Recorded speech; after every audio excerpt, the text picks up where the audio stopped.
So the first thing we're going to look at after you watch that first video is how to count in binary. So in binary, and we have 4 bits here. You guys can see, let me just get my pen up. So 4 bits that we're working with. 0 is just 0. Okay, so when we get to 1, remember it's really about microtransistors being off or on. So the first 3 bits, actually I guess it's the second, third, and fourth bit, are still off, but that first bit is on. So when we get to 2, we've already done off and on for that first bit. So we have to pick something else to change. So basically 2 looks like 10. We're going to turn the second bit on and turn the first bit back off. So this is the number 2. For 3, we need the 2's place, we call it on, and the 1's place. So if we just use 2 bits, the highest number we can represent is the number 3. As we move on to do the number 4, we need to leave this bit off, okay? We can't fit it in the first 2, so we're going to turn on the third one. So actually, when we get to here, just like when we write the number 10 in decimal, 10 is the first number, and that's when we first get to this digit. So this is the 4's place here when we get to the number 4.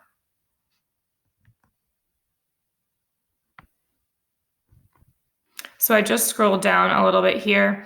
Now we're on the number 5. So we leave that first bit off.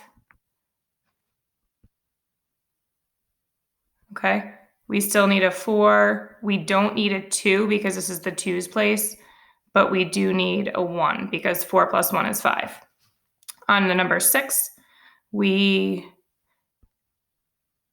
have a 4 and a 2 and not a 1.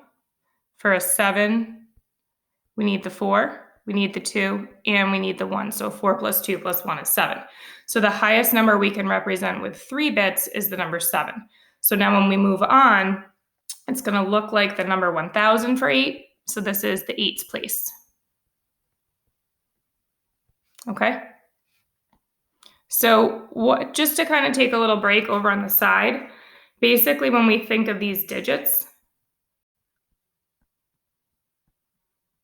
this is the 1's place, the 2's place, the 4's place, and the 8's place. So we're going to write out those last numbers that would fit with the 4 digits. And I bet you can guess, if you remember from math or just starting to recognize these numbers here are powers of 2. So the next place would be called the 16's place, then the 32's place, 64, 128. Hopefully you know those powers from A2. We made you guys memorize them. I know some of you haven't taken A2. It's not hard. Basically, it's just multiplying by 2 for each next power.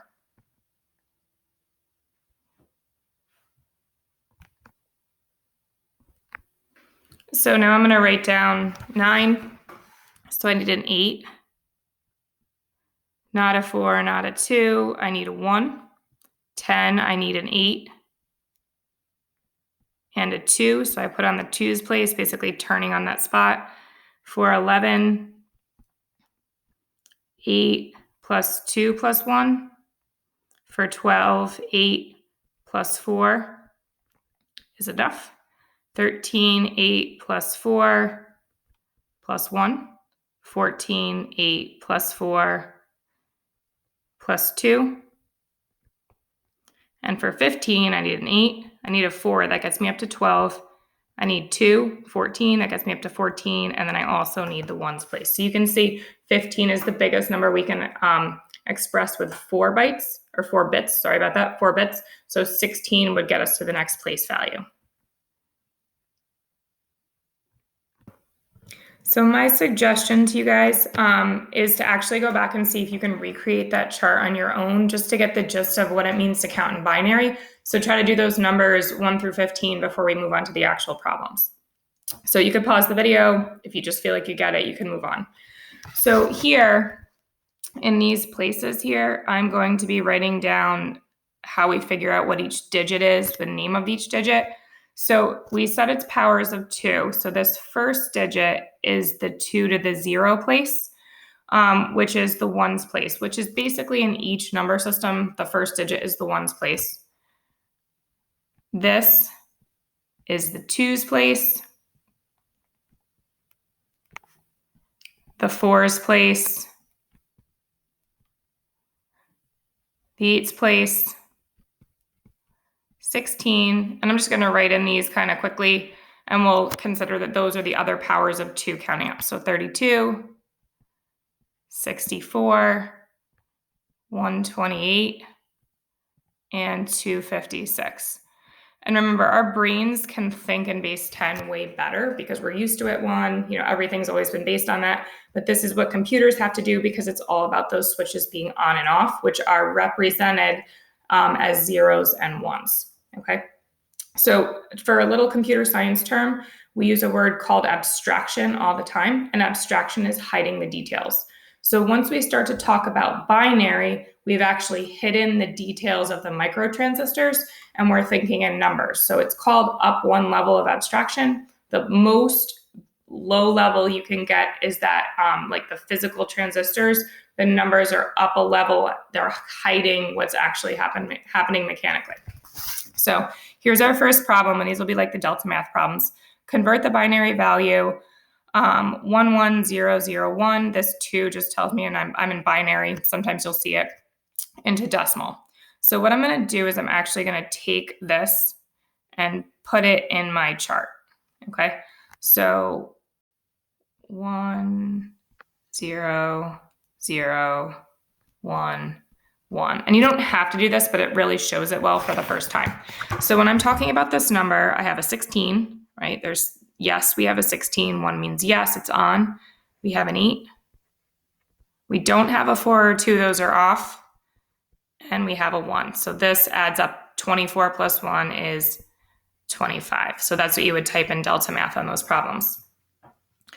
So now I'm just going to scroll down. We'll look at the next one. So it's in the middle of the video a little better. So our next one, I'm going to try to leave that chart on and then erase what I have. So I'll erase this.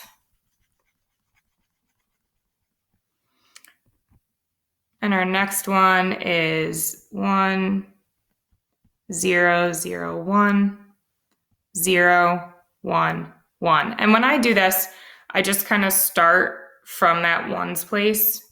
I don't write the chart out every single time. Then I figure, well, I have a 1, I don't have a 2 or a 4, but I have an 8. I don't have a 16, but I have a 32 and a 64, which is what I can see up here.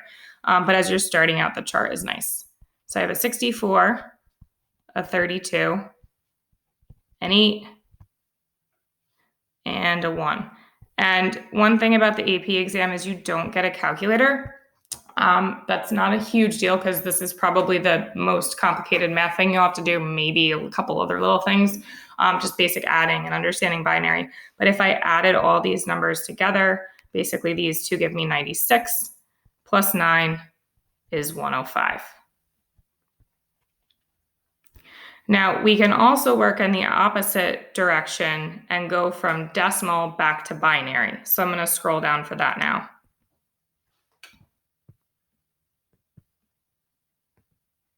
Okay, so our first value is 30.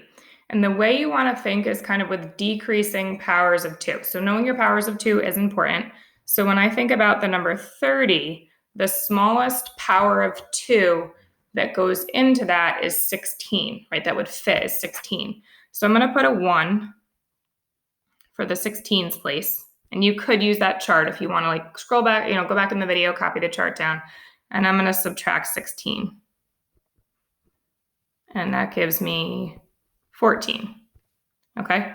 So then next to 16, the 16's place is the 8's place. And I just asked myself, does an 8 fit into 14? So I'm actually going to move that over here a little bit because I think I'm going to run into my work. And yes, it does. So we're going to say a yes or an on for 8. And I get a 6. Okay. So my next power of decreasing power of 2 is 4. Does 4 fit into 6? The answer is yes. And then my next decreasing power of 2 is 2. yes, we can fit the 2. And when we got to the bottom, we just have 0 left. So for my 1's place, we can't fit another 1 in, so that's 0. So actually this number, and if you think about it, this number 30 is pretty close to 32, which would be that next digit, right? So we have most of our microtransistors on, or mostly 1s as we write this, okay? So let's move down to 207. It's our last one for this video.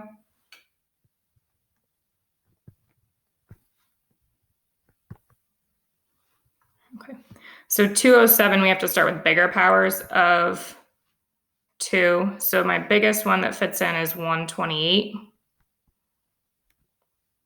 And that does fit in. So if I do 207 minus 128, that is going to give me, let's turn it on first. And I don't have I'm not going to use my calculator either. So this is going to be 9. So we have 79.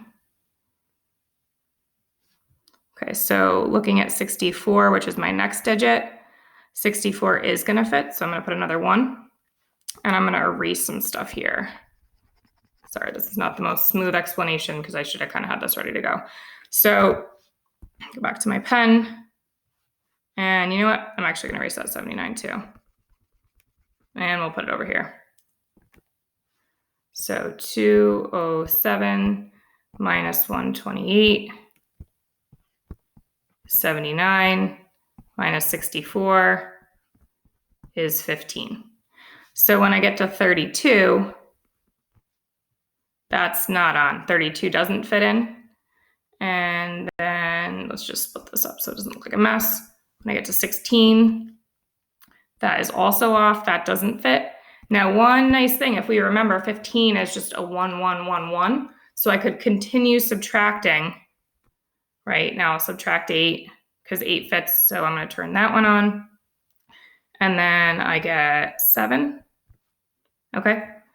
But here we can see that 7 needs a 4, a 2, and a 1.